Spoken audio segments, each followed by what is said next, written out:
Okay, so let's look at question number 17. The diagram below shows the human circulatory system.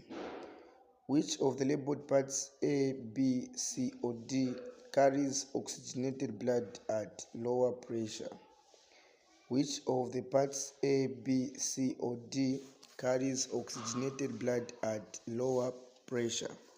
Okay, so we have the parts A, B, C, and D.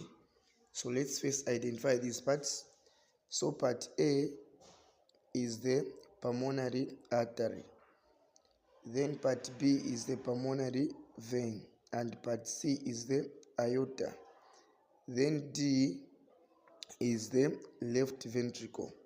Now, which part carries oxygenated blood at low pressure? So A is the pulmonary artery, and the pulmonary artery does not carry oxygenated blood.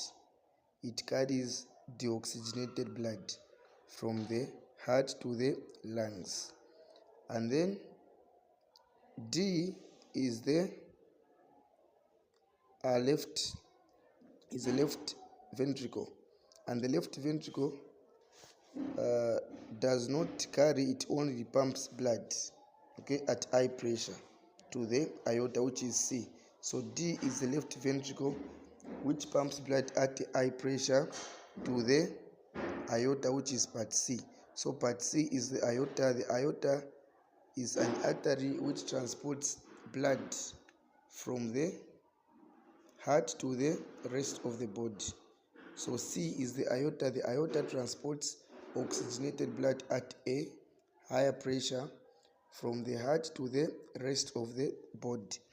And then B is the pulmonary vein. The pulmonary vein transports oxygenated blood at lower pressure from the lungs to the heart.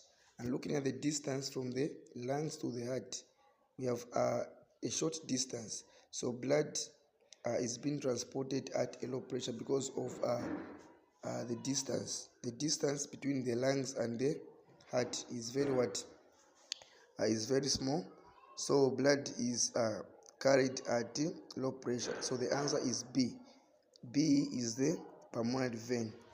Pulmonary vein carries oxygenated blood at lower pressure from the lungs to the heart. So the answer is B. Okay.